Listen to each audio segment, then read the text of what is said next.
Hello and welcome to the Dan Cave. In this video, which will be part of a build series, I'll be building the Great Wall Hobbies 144th scale Victor K.2, a handley page Victor. And it'll be done in a scheme that was used predominantly from most people's memories from the Gulf War in 1991. So this is I think it's a 2016 tooling, so it's only about 4 or 5 years old. Decided to go with 144th scale as it doesn't take up as much room as the 72nd scale versions that are available. And it seemed like a good opportunity to try out a relatively new scale model producer in Great Wall Hobbies. So this first part, this build series, will focus on getting the fuselage components together, getting the fuselage all buttoned up with the cockpit fitted and a couple of internal parts.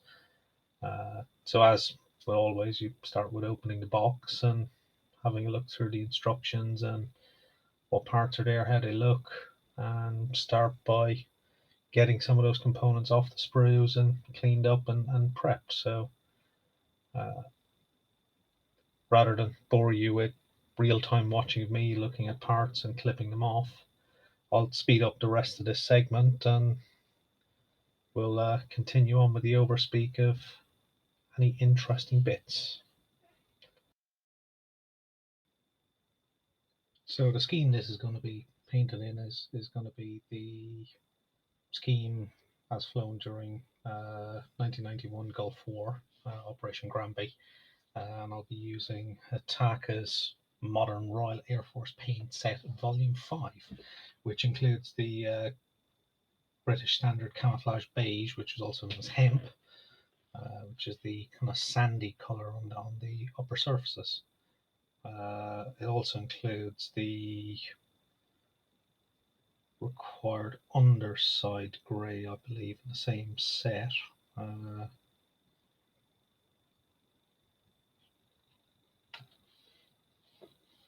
So also here what I've started to do is remove the fuselage parts from the runners and start the cleanup process of removing all the gates.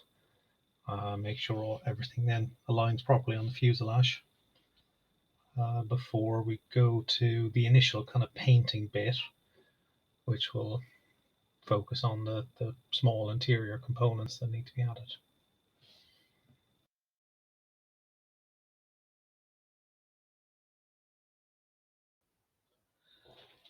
So in this part there's 3 individual parts that make up the air brake mechanism. I'm just gluing them together with some Tamiya extra thin.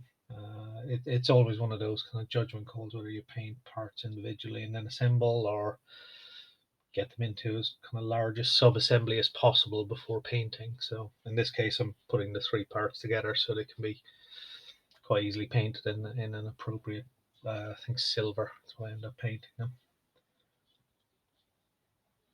Extra thin is absolutely perfect in this scenario because you can basically just hold the parts together, put a drop of extra thin on the join, and it'll wick its way in and weld those parts together firmly.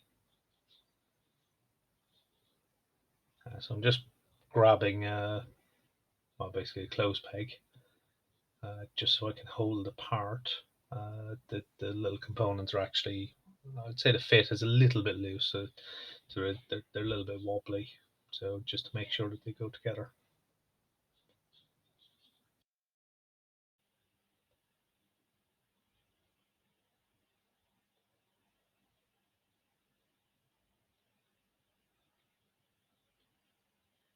So the final little bit of prep work that I decided to do was actually to glue in the nose wheel undercarriage bay, which got a couple of little locating points on either side, and that'll sit nicely in the fuselage. So I'm just going to use some Tamiya extra thin just to run around the join, and that should give it a nice good solid join. And the locating tabs are actually quite well sized, even in this scale.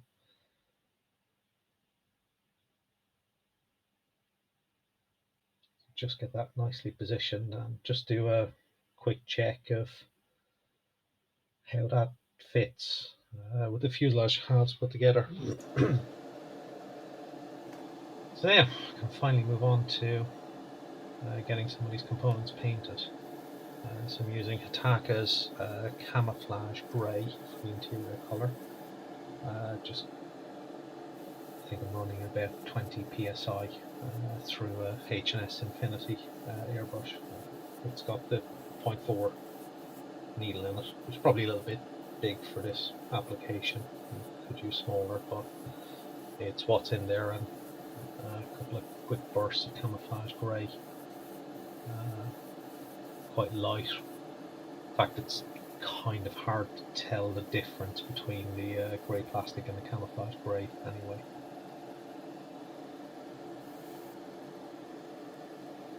So I'm also going to give the inside the fuselage sides a quick shot of grey, just in case any of it's visible, although as you can see, you can barely tell the difference between the camouflage grey and the grey plastic itself.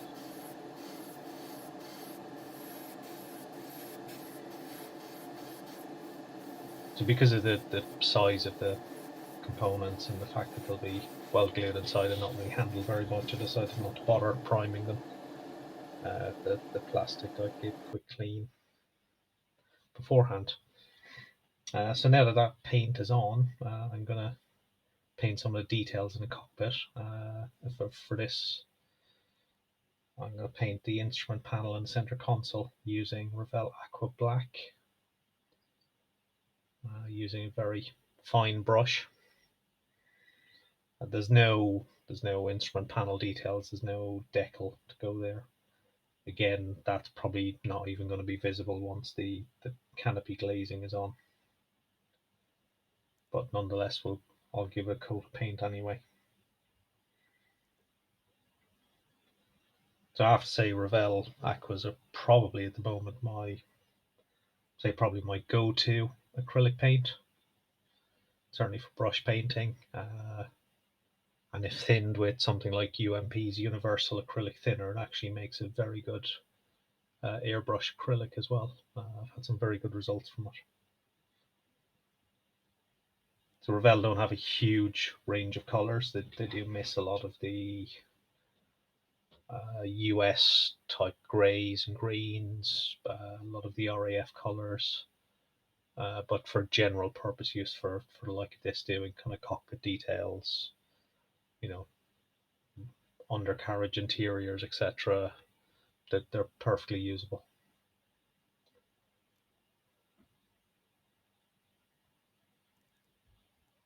And that's it. That's the panel painted. So next I'm going to use some olive brown to paint the seat material. Looking at reference photos, they kind of look greenish, brownish, khaki color. So this seemed a suitable color. So the brushes I'm using, I think I picked these up off Amazon a few years back.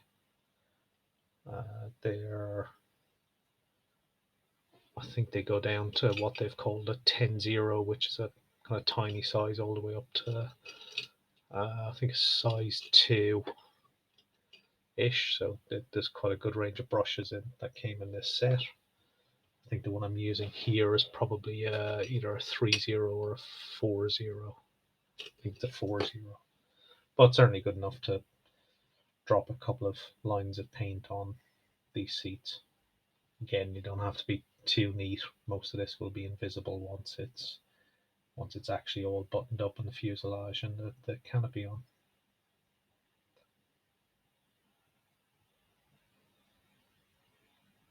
So these paints are used pretty straight from the pot. They're quite thick in the pot, but for this kind of application, you're not really going to see any brush marks anyway. I think if it was a larger area for brushing, I'd probably be inclined to mix a little bit of water with some flow improver just to thin it a little bit, which makes it brush much nicer. But for this, straight from the pot is perfectly acceptable.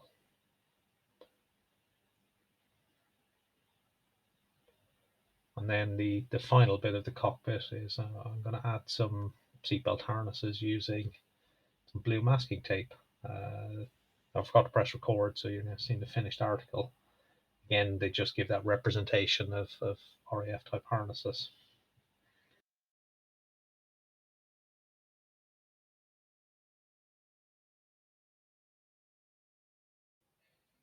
So now it's time to start gluing in some of these components. So I'm gluing in the cockpit with some CA glue. There's a couple of nice little locating holes, locating points on the cockpit and recessed into the fuselage sides. CA glue will hold it perfectly. It'll be well kind of trapped between the fuselage halves. And the actual fit and the shape is excellent. There's almost kind of no gap around that. Now, one of the important points of kind of gluing fuselage halves together with components inside is that it's very easy to kind of squeeze the fuselage against the interior components. You really need to try and avoid that, because that can cause kind of warpage of the fuselage a little bit, which can cause onboard fit problems with the wings and at the wing root. Probably not as much of a problem for this type kit, but it can happen. Now that little space under the cockpit is actually now going to be used for a bit of nose weight. So that the instructions recommend, I think, 3.5 grams. So I've got 6 small ball bearings, which easily 3.5 grams, probably a little bit more to give a little bit of margin. I'm going to use the CA glue just to hold them in place. And to save me waiting around, I'm going to use some CA accelerator, which will pretty much instantly cure that CA. So a couple of quick sprays. This particular stuff I'm using in the can normally doesn't cause any adverse effects to kind of paints or anything like that.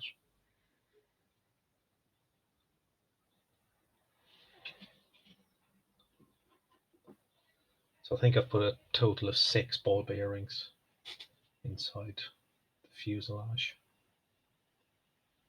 And that should hopefully give enough weight to stop the tail sitting, because that is a rather annoying and frustrating thing to happen with this kind of tricycle type landing gear, that you put everything together, put your undercarriage on, and you sit it down, and bang, sits on the tail.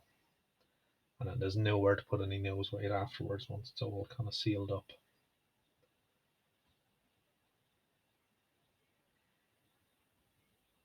Obviously, you don't want to go too heavy with what you put in there, because you'll end up putting strain on the landing gear. Particularly in this scale, it's the components are quite small and relatively fragile. And I have had kits in the past where I've overdone it with the nose weight, and you end up either bending or collapsing the landing gear as a result.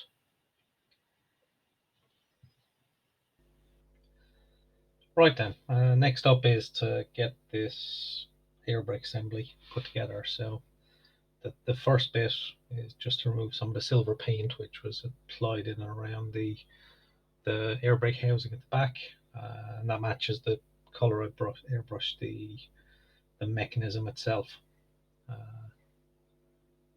because there's a bit of overspray onto the fuselage seam, just to make sure that when we go to glue the fuselage, it goes together well. So although the part itself feels pretty much touch dry, with acrylics, they can sometimes still be easily kind of damaged. So I use a pair of tweezers just to drop this component into the little recess that's made in the aft fuselage for it. And I'll just run some Tamiya extra thin in around the edges.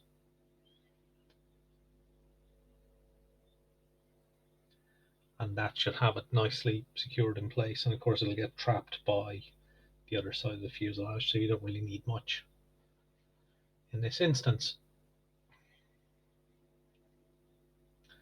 So that's kind of it, really. That's pretty much all the internal components that go inside the fuselage. Uh, Next step is to, well, basically get the other fuselage half and get those parts aligned and securely glued together. So here I'm just about to check everything lines up nicely and looks like it'll go together well.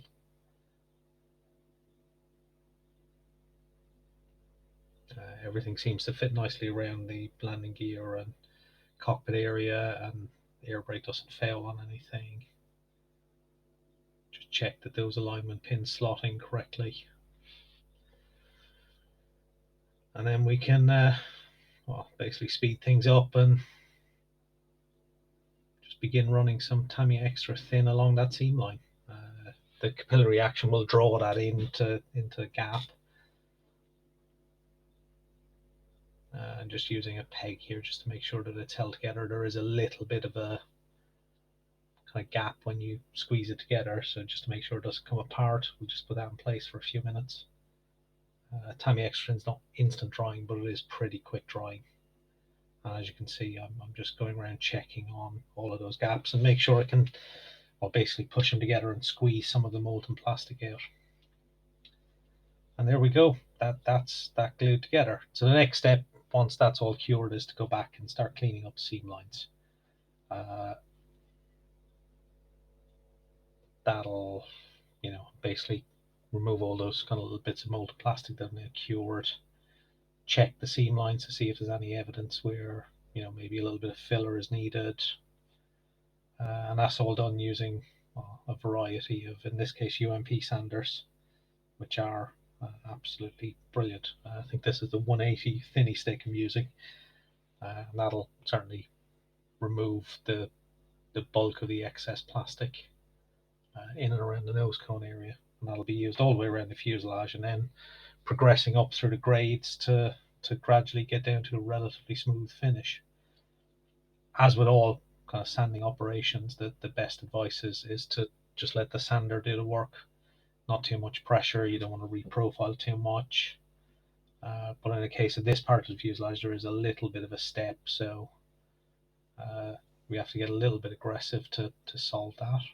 But again, minimum amount of pressure, and let that heavy grit do all the work and remove the plastic.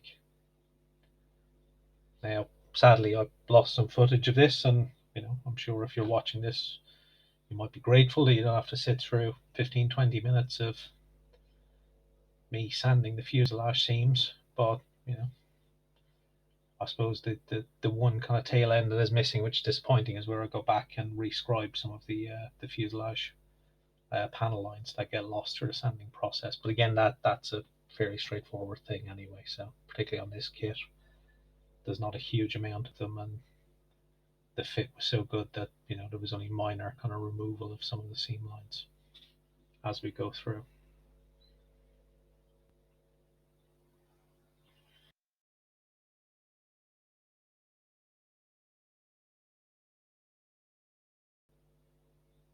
So this part, of course, is always worth taking your time with dealing with seam lines and just making sure everything is done correctly.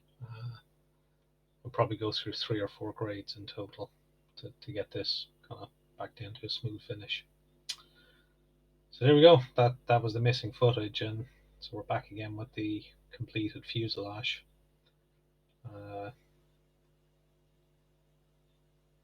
Seems to be nicely sanded back. No real steps. I think there's a small part on the very front bit of the nose I may need some filler on, but other than that, everything's good to go. Panel lines are back in, so that's it. That's the end of part 1. We'll be back next with the wings. See you soon.